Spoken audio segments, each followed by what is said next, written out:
So I want to talk to you today, and I want to start with a couple ideas. I want to first begin by thinking about the language of globalization. We use it all the time.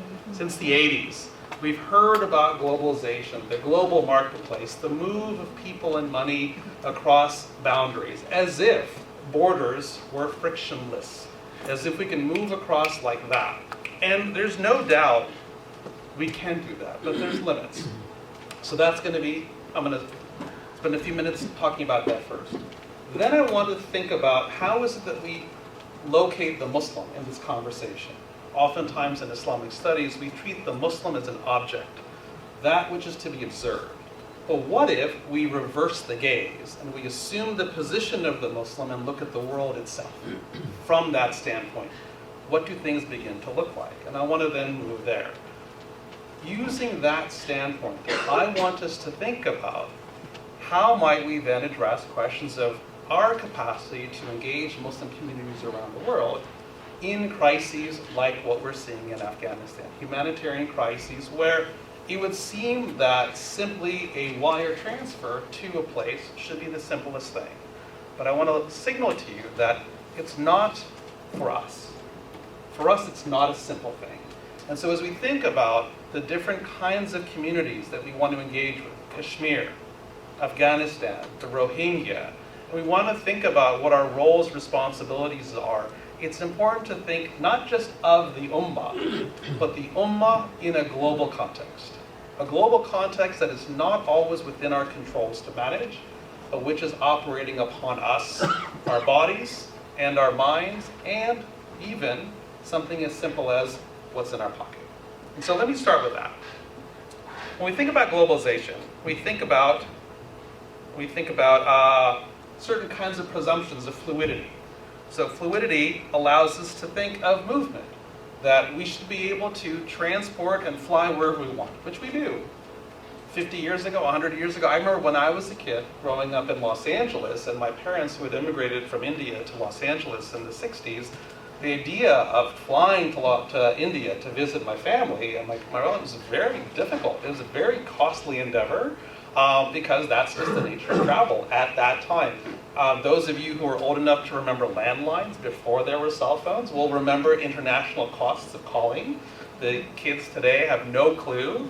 My children don't know what a phone is. We talked about that the other day. It was really embarrassing, I think more for me than for them. I'm actually really delighted, just as a note, this is the first time that my children have ever seen me give a lecture. So they're my toughest critic. They promised me they didn't bring tomatoes. I'm not sure they were lying, but we'll find out. So transportation technology has been instrumental in thinking about fluidity and movement. Global finance also incredibly instrumental in fluidity. So the example I like to think about is the DIFC. Anyone been to Dubai? Anyone been to Dubai? So if you've been to Dubai, you might know the Dubai International Financial Center. This is an interesting space. The Dubai International Financial Center is literally a 2-acre space of high-rises, about maybe 15 stories tall. And in that physical space, the law that governs commercial, banking, and real estate transactions is London law, not Dubai law. The currency of transaction is US currency, the US dollar, not the Dubai currency. Why? To facilitate smooth, fluid, economic transactions in Dubai. And why? Because London law, London financial law, is the law globally for financial transactions. The US dollar is the currency by which we measure value globally. And so these have become global standards, and Dubai has created, in a creative way, a certain jurisdictional island where they can now be the leading financial hub in the region, and thereby allowing companies like BlackRock Financial to integrate their large holding assets with Dubai in the interest of projects in Nigeria. Right? That's the kind of fluidity that we've been talking about. And finance is one model for that. But friction has increasingly come with certain concerns around security. 9/11 was a turning point. It's not that it's new. It's not that it introduced new things or that these kinds of friction points didn't exist before. But the enhanced security measures that were occasioned by 9/11 have created considerable friction. We know this all too well in the context of immigration. Bodies in motion have to cross borders, and those borders are policed. And if you've been to airports, maybe not in the last little while, but even before COVID, you know what that policing looks like. From shoes, I still remember. How many of you guys remember when your family could drop you off at the gate? Remember those days?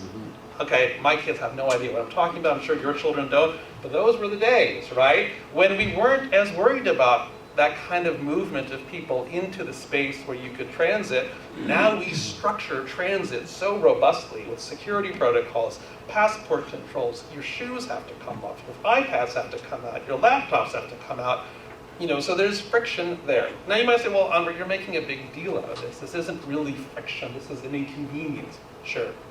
But let's think about, what I want to do is I want to think about friction as a theme in which we could challenge the notion of globalization, at least the fluidity, the frictionless notion of globalization, as we then think about Muslims around the globe that we want to connect with, support, or otherwise draw upon. So that's theme number one, globalization and the friction that I want to posit there. Then theme number two, Muslims as objects or as a vantage point. And this is where I, as an academic in Western academia, I'm constantly mindful of. In my role as director of an institute, one of the things I've had to do, particularly as Fatima and I have tried to engage Muslim communities, I've had to recognize that Muslims have not fared well in the academic study of Islam. The history of Orientalism, from the German tradition onwards into Europe and whatnot, have rendered us objects of management, regulation. That has been the history of Orientalism. Edward Said suggested this back in 1979, 1980 in his book, Orientalism, and it's continued to inform certain kinds of paradigms. So when we think of the Muslim as object, an object gazed upon by, let's say, the European or North American West, the North Atlantic, let's say, then we're also oftentimes seen as an object to manage and regulate. So the academic study of Islam and Muslims that puts the Muslim as object informs policy decisions. Those policy decisions oftentimes inform other efforts to think about how might we distinguish between good Muslims and bad Muslims. We sometimes play into that narrative. We imbibe that narrative and regurgitate it. So the RAND Corporation, let's see if this works. I'm doing a really funky thing here. It didn't work. Well, the RAND Corporation, yeah, there it is. So RAND, shortly after 9/11, what did the RAND Corporation is one of these think tanks out in Santa Monica, my old stomping grounds.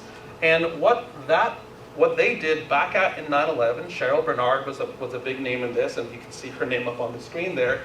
They tried to articulate how might we being Americans, offer a way for Muslims to become moderate. How do we promote a moderate Islam, i.e. good Islam? And this was policy that was pushed out from RAND into the public sphere. So these are the things that we are having to deal with. So the idea behind the RAND idea, the idea behind Muslims as objects, forces us to think, what would it be like to shift the gaze, to return the gaze from our perspective back? What would it be like, for instance, to think about democracy, promotion, as a Muslim, right? So democratic theory looks at us as potential national security threats. But what if we look at it differently? We say, well, wait a minute, from my vantage point, democracy promotion raises serious concerns around authoritarian metrics of national security, or certain kinds of metrics of core values that get imposed upon us. So if you think about what's going on in Quebec, Bill 21, right? Bill 21 has effectively targeted, for the most part, Muslim women. But the legal logics are phenomenal. Why is there a notwithstanding clause in the charter? The notwithstanding clause was put into the charter in 1982 to get Quebec on board. They never signed the charter, they never agreed to it, but it got imposed on them anyways. The notwithstanding clause, thank you very much, is there presumably to preserve provincial authority. The provinces relative to the federal government, right? That's what the notwithstanding clause does. And what does it do? It means the provinces can do what they want to do, even if it violates something like core rights, fundamental rights. Well, why should any government be allowed to violate core fundamental rights? The Notwithstanding clause is, from a democratic theory perspective, a recipe for majoritarian autocracy. From a Muslim perspective, that is. Now, if I go and I say that to Quebec, I'm going to be laughed out the window or something else. But I will say that to Quebec, and I have said that to folks, and I'll continue to say that the Notwithstanding clause raises serious concerns when applied to Section 2 rights on the scope of freedoms we as individuals can expect. It is illiberal. It is anti-liberal by virtue of allowing Section 2 to be encompassed within its capture. So that is an example of thinking about democracy and liberalism from a Muslim vantage point. You might say, so we've talked about that. In Europe, we see this ongoing fascination with secularity as applied to the Muslim body. And from the Muslim woman's perspective, we see illiberalism in the promotion of that particular form of liberal democracy. And of course, when we did the work on the CRA and its audits, what we began to see is there's in democratic theory a view that robust civil society, NGOs, charities, are essential and a heartbeat that give you the pulse of the quality of democracy. The more robust your civil society, the more healthy your democracy. But from the Muslim perspective, we can see the securitization of civil society is a diminution of democracy, is a diminution of liberal engagement, is a diminution of community health and vibrancy. The more you securitize a particular group, the more you remove them from democracy. So we have, from a Muslim vantage point, the ability to meet. Now, I recognize that these are not the only issues that we care about. We care about issues like theology. We care about internal to Islam debates on gender equality. We care about these other things, and there's a place for those conversations. But what I want to do is I want to think about, at least for the Institute's perspective. The Institute is not designed to tell you how to believe. We're not a place you come to get your dean.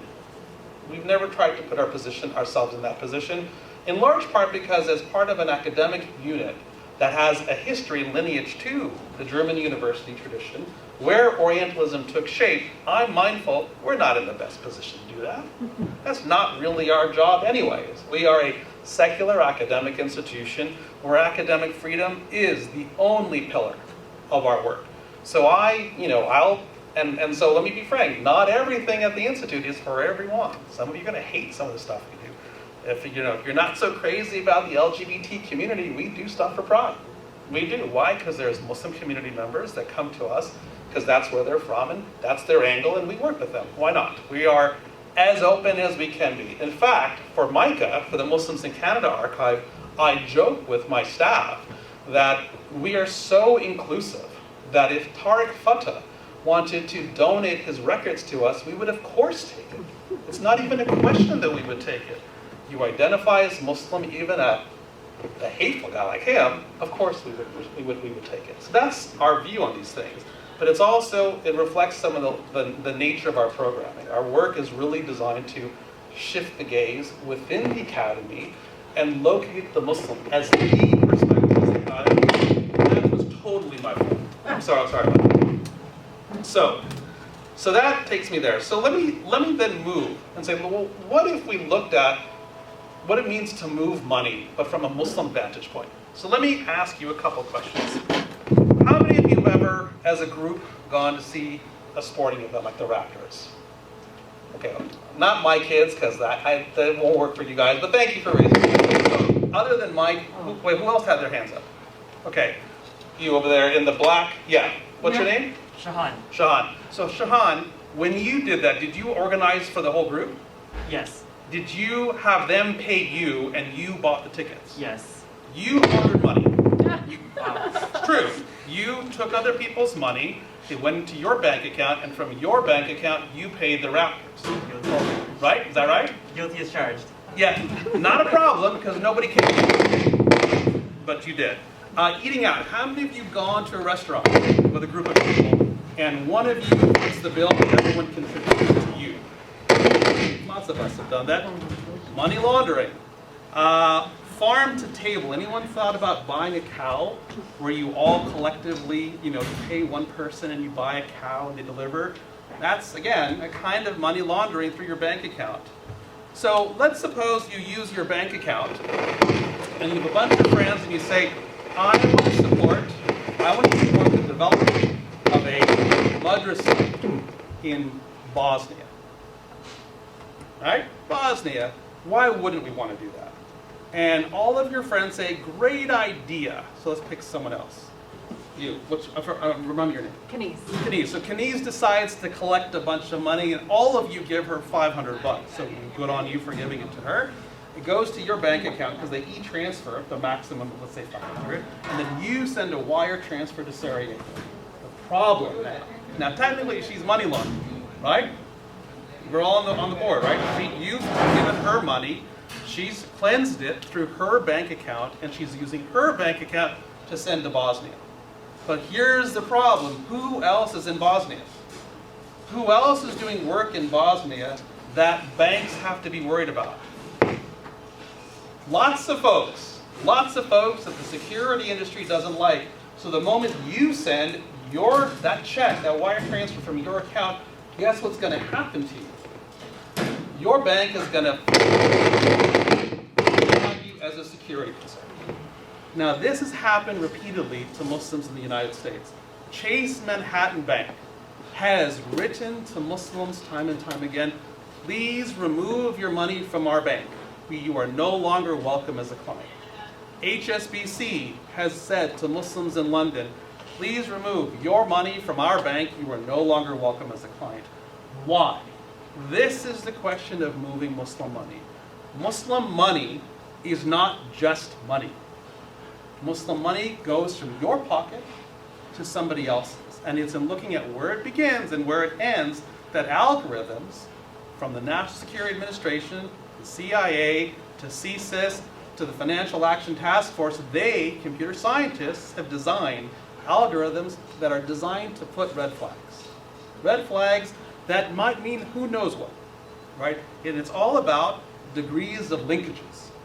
So let's say, Abdulaziz, you send $1,000 to a hospital in Gaza.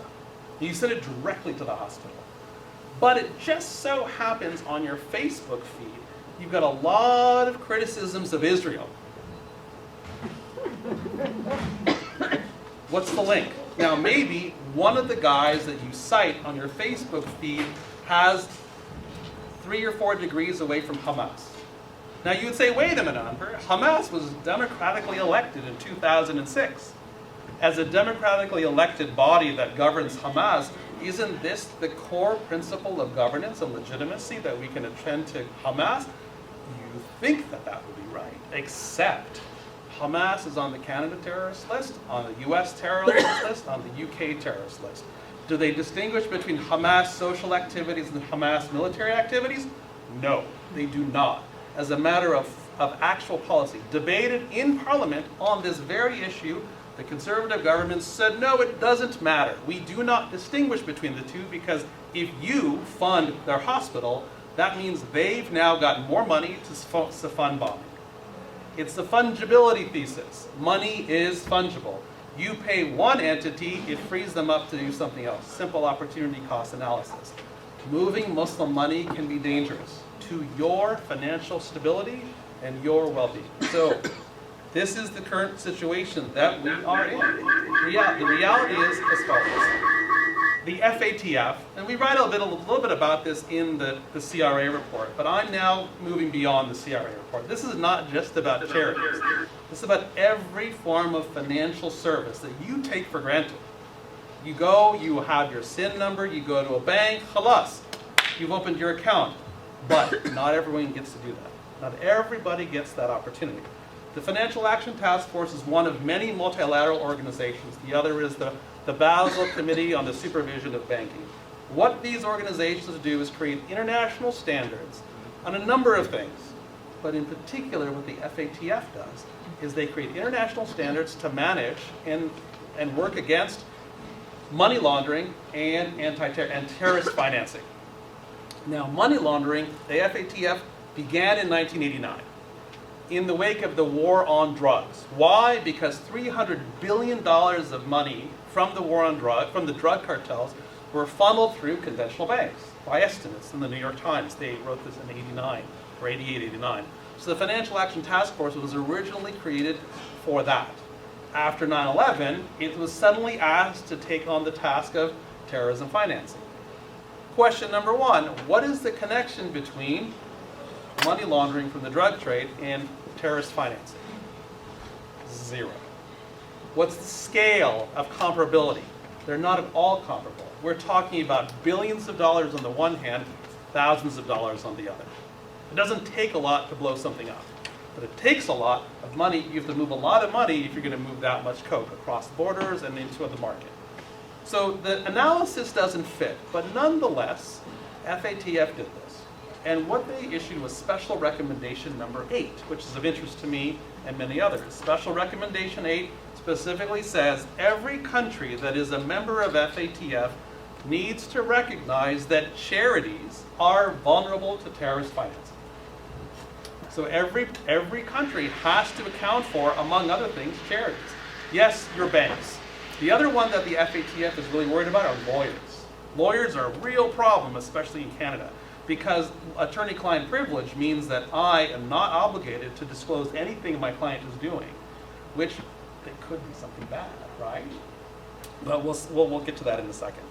So if Special Recommendation says that charities are vulnerable, the FATF says, so you countries like Canada, you have to come up with a model. How are you going to assess all the charities when we know there's only limited resources? When you have limited resources to investigate and you have 80,000 charities to assess, how do you do it? You create what's called a risk-based assessment model. You have to figure out who poses the greatest risk. And Canada in 2015 issued its RBA, its risk-based analysis model, and it said, well, looking at publicly available resources, now we don't know what that means. That could have been 4chan, that could have been Breitbart, that could have been who knows what their publicly accessible resources were. So we've identified 10 organizations that we think pose the greatest threat to terrorist financing in Canada. One is the remnants of the Tamil Tigers. Number two, those associated with Sikh nationalism in India. And the other 8, all 8, Muslim identified. All of them, Muslim identified. Then there's another category called foreign fighters. We can talk about that later. But let's put it into statistical perspective. As of 2015, the government of Canada believed that 100% of terrorist financing risk was posed by racialized religious minorities in Canada. And over 80% was posed by Muslims, Muslim identified groups. So what does that mean? It means that when the CRA is concerned, how are they concerned? CSIS. CSIS shares information across different agencies, including this little group called the Research Analysis Division within the CRA. Nobody knows what the Research Analysis Division does, but what we do know is that if they have a suspicion that you're engaged in terrorist financing, they tell the charities director, and suddenly you're under audit. Do they bring you up on terrorism charges? No. Do they bring you under the rubric of national security legislation that empowers them with judicial review processes? No, they don't do that. What do? They just say, oh, it's a random audit. It's not random. We have Senate testimony that says as much. In the Senate testimony reflects the Director General of RAD, the Research Analysis Division, testified to the Senate in Canada saying, when a group is suspected of possibly engaging in terrorist financing, we begin an audit of them, but we don't tell them what our suspicions are. So when a group like the Islamic Shia Assembly of Canada was brought under an audit, just look at the questions. We were able to access their files. They were a case study in our report. And it's astounding. It's offensive. The epistemic use of certain tropes that the Shia are always going to be dangerous. The Shia are always going to be allied with Iran. Canada doesn't have relationships with Iran. So therefore, any Shia group must therefore be somehow a threat to Canadian security because of Iran. That logic, which you find in the Gulf, Bahrain, Saudi, the UAE, all of you know this, now informs the Canadian security agencies. It's there. We've identified it. We've shown it. It continues to operate here as well. So now let's move from simply charities. You can imagine then, this isn't just about charities. Let's say you're a humanitarian organization, Islamic Relief, IDRF. These are two big ones that all of you know about. They want to make a payment to a service provider in Afghanistan. So right now we're worried about Afghanistan. So let's talk about humanitarian relief to Palestine or Afghanistan. Because I'm mindful of time, let me skip Palestine because that's almost, I've already addressed it. So in Afghanistan right now, Afghanistan is a mess, as you all know, but it's even a bigger mess than I think you might even realize. About 2 years ago, I was asked by the Canadian government to begin developing a research study on how would you negotiate with the Taliban. This was in another hat that I wear. I do a lot of consultancy for the federal government. I'm currently working on the Afghan project, and I've got another one with them as well. But in the case of Afghanistan, the question Global Affairs asked of me was, how do we, in the context of the intra-Afghan negotiations that were going to go on a couple years ago, how do we negotiate with the Taliban? I was like, well, you've been in the country for 20 years. I'm assuming you know something about them. Well, Anver, we don't actually even know Pashto or Dari, so we have a problem. I was like, yeah, you have a problem. So that's number one. Number two, what my colleagues and I, we developed an argument. We developed a theory, a position paper for Global Affairs, which was then shared to NATO and a number of ambassadors within Kabul at the time before they all left. And that paper was really about how do you engage the Taliban through Islamic law grounds on issues like governance, gender, and there was another, a constitutional design. So things that you would think would form any sort of negotiation around issues of governance. This is what the NATO's ambassador to Afghanistan said to us. He said, Professor, what's the problem here is that we should have been producing thousands of these studies for the last 20 years. To date, this is the only one I've ever seen. This was 2 years ago, right before the Taliban began their offensive in taking over the country. Now, of course, so the problem isn't that they were not paying attention. The problem is the academy. International relations theory is so fundamentally secular, it doesn't see religion. Religion is a side of utter irrationality. It's not a side of politics. But if we were to rethink IR from a Muslim perspective, from a religious perspective, pick any perspective, but let's put Muslim, we would see the inherent politics, whether we agree with them or not. And I'm not going to take a stand on the Taliban here. What I'm saying is, they're not irrational. They may be market players. They may be militant. They may be militarily engaged in a conflict that we disagree with, but they're not irrational. And their arguments about Islamic law have a history to them. It's a history that we can unpack, but nobody does for them. So that's problem number one. Problem number two, now the Taliban is in Kabul. They've taken over the government. They've announced an interim cabinet. Now the question is, we want to support people on the ground. How do you support humanitarian relief on the ground? Well, from here you could send money, but then we have your problem, because you tried sending money to Bosnia, and then your account got frozen by CIBC, in my hypothetical, and you got into trouble too. So you're in trouble for Hamas. So you can't go to these guys, because these guys who are already community leaders have their assets frozen or have their bank account frozen. They no longer know where to bank. So you got to figure out, how are you going to send money? You're going to send money through a reputable agency. That reputable agency has to have third-party vendors on the ground, because they're not physically there. They're here in Toronto, they're in Hamilton, wherever the agency is. Who are those third-party vendors? They're going to be other NGOs. How do those NGOs continue to operate in Afghanistan without working with the Taliban? They don't.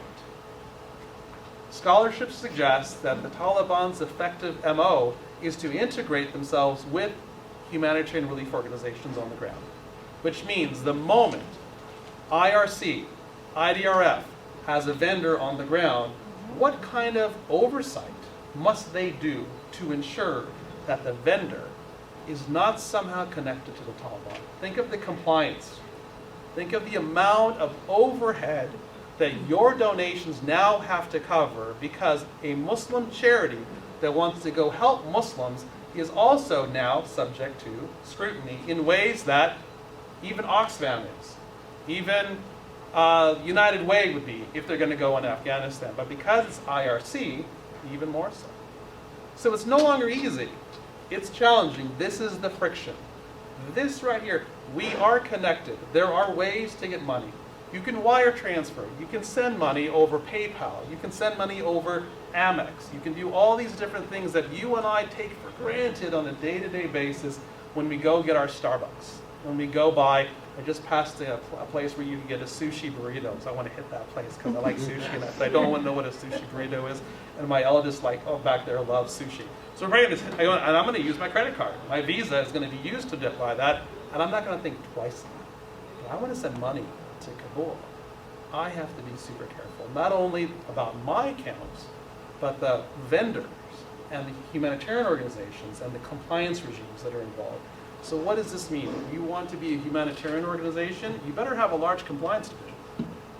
Islamic Relief Canada has one of the largest compliance divisions of any humanitarian organization based in Canada. And the one and only reason they have the largest is because of the national security regimes that they're under. It's why they're both effective, but it's why their overhead is high. Oxfam doesn't have the same. Any other humanitarian charity will not have the same level of overhead. That's friction. That's the cost. That's the inefficiency of doing business while Muslim. That's just the reality. So where do we go from there? Well, it doesn't get much better. It's a little bit hard, I'm not going to lie. It also, we have to deal with the Islamophobia that already attends to issues like Afghanistan. So I was at a meeting on the future of Afghanistan and humanitarian relief, and at this meeting, I was astounded to see Chris Alexander. Remember Chris Alexander? Our Zero Tolerance for Barbaric Cultural Practices Act guy? That's the guy. His wife is connected with NATO and the UN and creates a logistic chain of operations to bring to market products made in Afghanistan. His wife is in business there, bringing Afghan products to the global market, and she takes the cut. That's the connection here. So Chris Alexander was there. I was really cranky about that. Didn't say anything. I said it privately, but not at the moment, because I've already gotten in a fight with Hedwig. Her name is Hedwig. She's from Denmark, I think. Anyways, I've already gotten into an argument with her, so I didn't want to continue with that.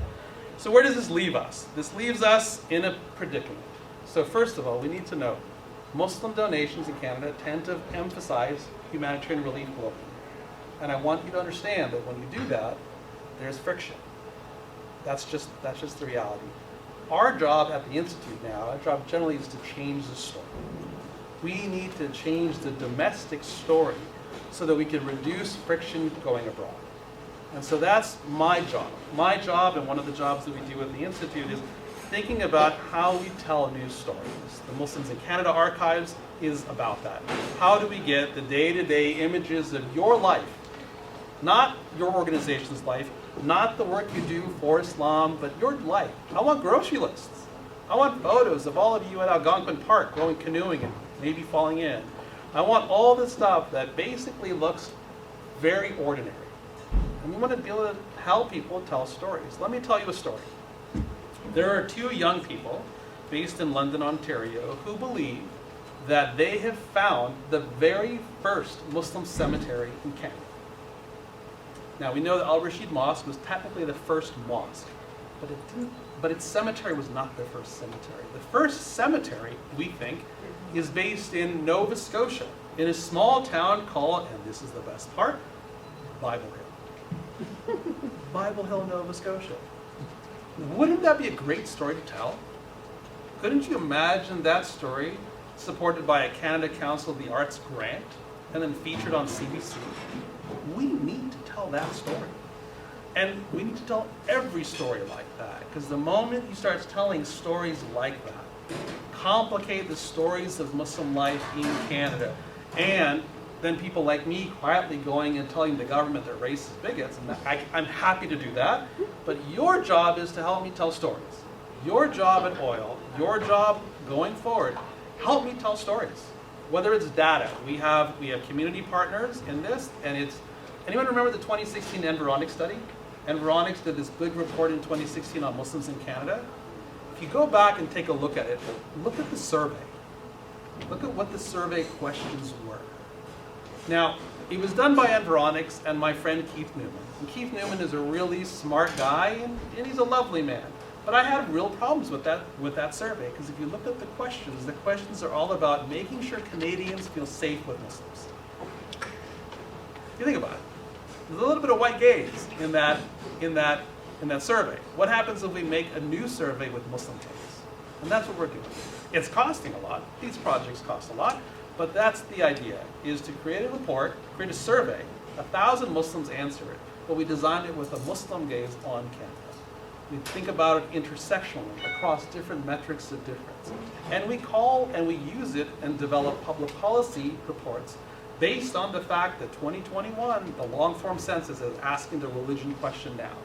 We integrate contemporary data from 2021, which we extrapolate on how many Muslims are there in Canada, and we have the social science metrics that are included there, coupled with a qualitative survey data, and then we plan to blow the story up for us, all of us. And my job isn't to advocate with it, that's your job.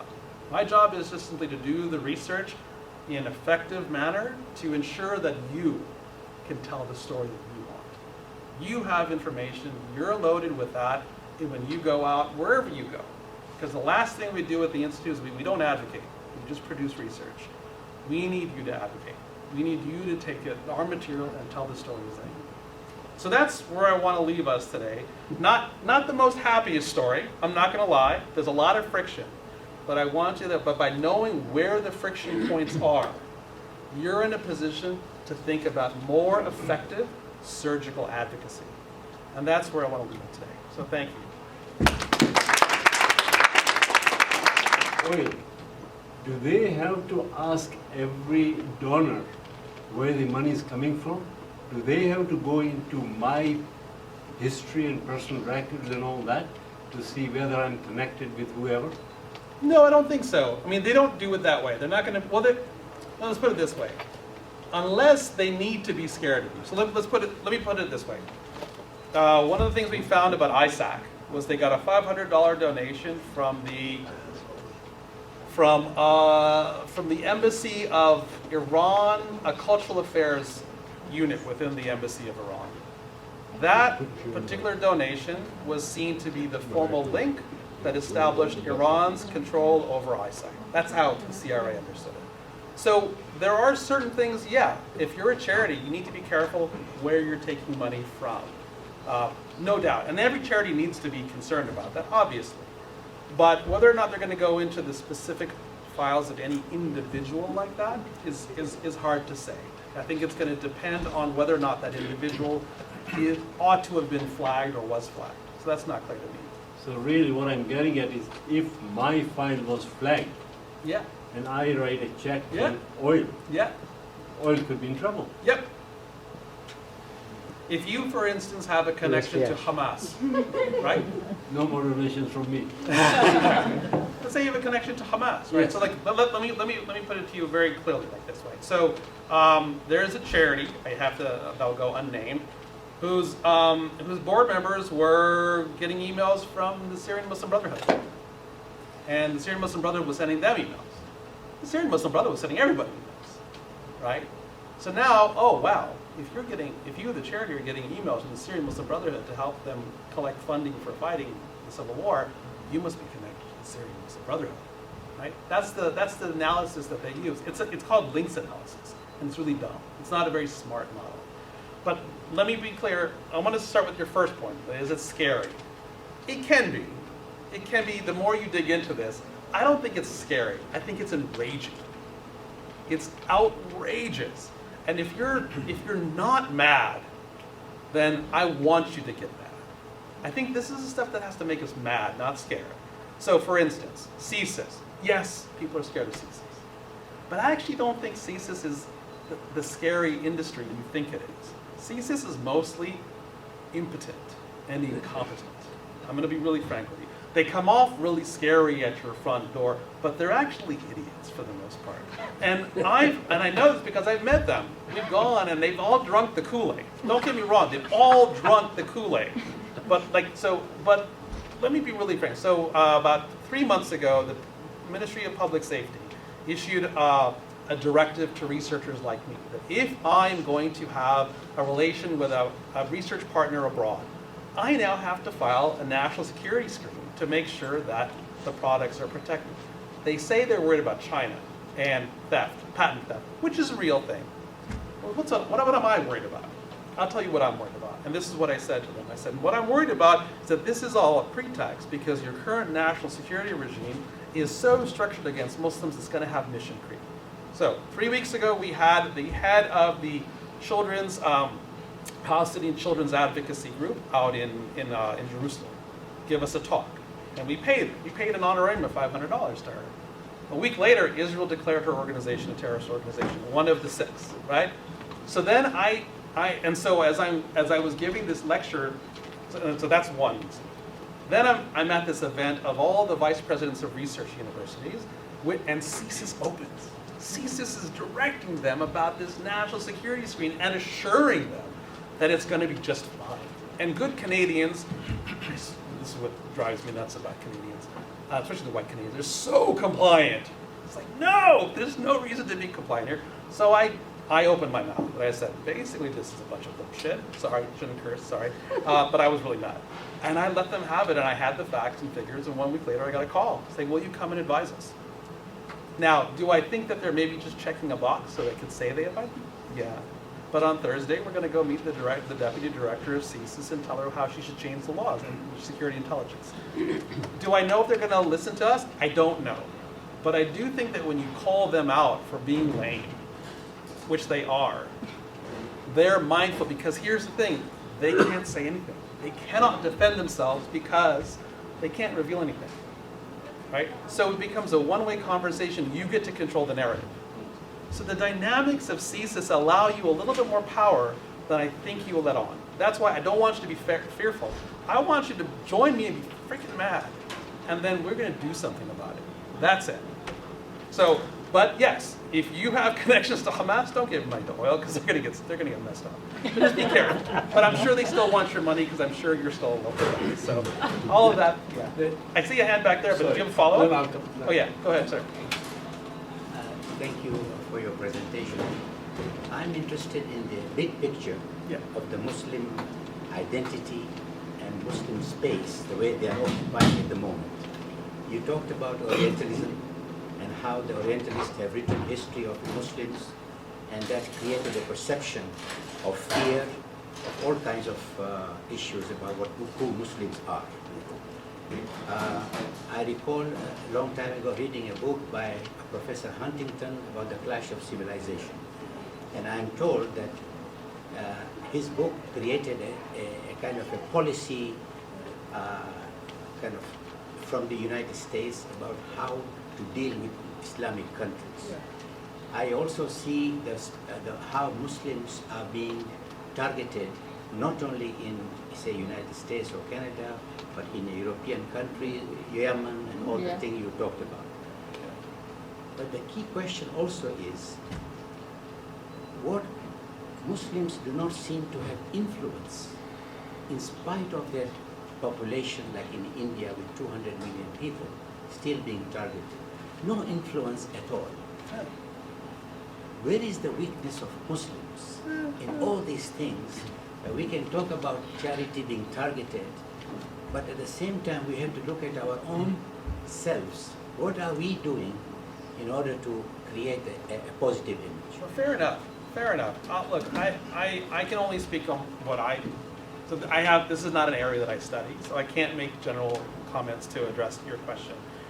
But I can tell you a few things. So first of all, I think the idea that we could exert influence assumes a lot of agency in a context where most states are incredibly bureaucratic. The left hand really doesn't know what the right hand is doing, right? So when we talk to public safety is, why is the CRA applying your standard of radicalization so poorly? Aren't you giving them training? The Minister of Public Safety said, they're applying our model of radicalization? We didn't know that. So I really think that we need to think about, and let's think about states as targets of activity or of influence, right? So I want to actually suggest a couple things. I think, and let's take Canada as an example, because that's what we're all familiar with. I think that the question is, where do you want the influence? What specific ministry? So if we think of the state in a disaggregated way, federal, provincial, municipal. And within those, there's public safety, Ministry of Finance, PMO's office, CRA, StatCan. The question is, where do you think it matters most, right? Now, the national security framework suggests we really need to get into the national security industry. The problem with doing that, though, is the frame against Muslims is so prominent that it feels dirty. It feels gross. Like, I would never go in to that world. I'd have to come home and take shower after shower, and I would never feel clean. Unless, of course, I internalize that narrative. And I refuse to do that. Now, there are some Muslims in public safety who have internalized that narrative, and I will tell you, they are my biggest challenge. They're the worst. Let's be frank, right? And I've written about a few of those guys. Mubin Sheikh comes up in an article I recently wrote, and he hates me, and that's okay. He's blocked me on Twitter. I wasn't hurt by that. But I understood why. So that happens, right? So then you got to think about other places where you can feel like you can still be yourself. Because remember, in the government, you follow the government's lead. Academic freedom doesn't translate into government practice. You follow the government of the day, conservative, liberal, NDP. You have to be okay with that. So you pick a ministry. In the PMO's office, there's some really great Muslims already there in the executive. At the Ministry of Multicultural Heritage, already some really great Muslims over there who I've worked with over there. They're there. They're at junior or middle level management and rising. But it takes a career. You have to decide if that's going to be your career. So right now, the executive director supporting the commission, the Canadian Commission of Human Rights, is a Muslim woman. One of her researchers, a Muslim woman. That's great. And we're working together on creating a lab, the Islamophobia Research Lab, where we want to tackle, take our CRA report and multiply it by 5 every year for the next 5-10 years, and tackle federal, provincial, and municipal government. So, but you have to decide if it's going to be your career. Because it takes years. Like I'm 50. I am only now tired of writing books, and I'm really excited about running an institute. And I'm doing things, I'm not an archivist, but we have an archive project. I'm not a data specialist, but we have a data project. Only now, at this stage of my career, am I in a position to assume leadership and then give it to these other really talented individuals who are younger. They're in their 20s, they're super hungry, and you give it to them. But it takes a long time to do that. Right? So whether it's Canada or the US or Europe. It requires a bigger vision, much bigger vision. I guess. And also, it's really about human capital. Like, think about how we've all had to, like, my dad and mom immigrated to the US. And their human capital was designed to create financial stability for a family without generations of family members that came before in the US, without inherited wealth, without any of that stuff. So that's what you did, right? And now I'm the next generation, and I'm like, okay, I'm building on what they did. And then hopefully I'm, maybe doing something. But I'm 50 now. Like, I couldn't do this in my 20s. No one would take me seriously in my 20s. And even now, only half the people take me seriously in my 50s. But, thankfully my children take me seriously enough to join me today. So that's a win. But no, I think it takes time. Other questions? Did you have a follow-up, or was there someone else that wanted to ask from over on that side? I'm looking at that table right there, and I'm waiting for a question, but they're not. Yes? What was the outcome or the backlash from the CRA study when you released that? Oh, the CRA hates us. They will not speak with us. They're super cranky, and they refuse to think that they've done anything wrong. On the other hand, the PMO's office is, yep, they did something wrong. But what's really interesting and what I didn't expect is that every other ministry is now. So in the last 3 weeks, ever since the election, I have gotten more calls from the federal government than I've ever had in my life. And it's all because of that report. Because at the end of the day, they've all read the report. And now keep in mind, well, let me be clear with you when I say that I've all read the report. I'm a medieval Islamic legal historian. Every single one of my books has been read by 12 people, okay?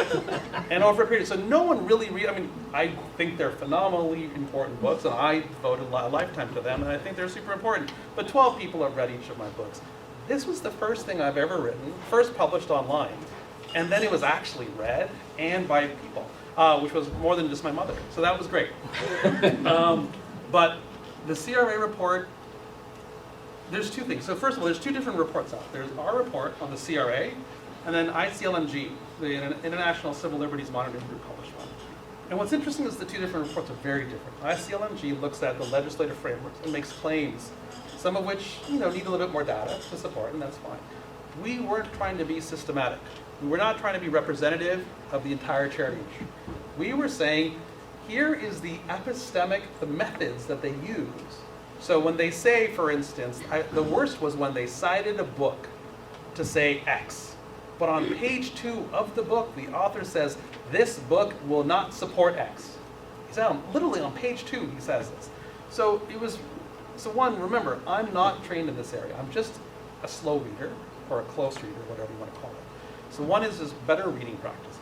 But two, as you begin to see the way they make these analyses, right? They say, look, they make all these inferences based on evidence that you and I know is crap.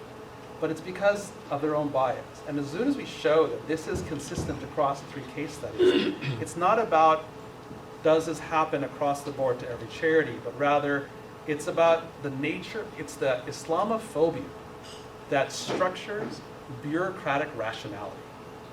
And that's consistent, not just in the CRA. That same bureaucratic rationality is at the Department of National Defense, is at CSIS, and they know it. They know it's there. They all know it, and that's why we're doing this class. So that's been the result, except CRA. They hate us. But the taxpayer ombudsperson contacted me, so I think we're going to chat about what the next steps are for that.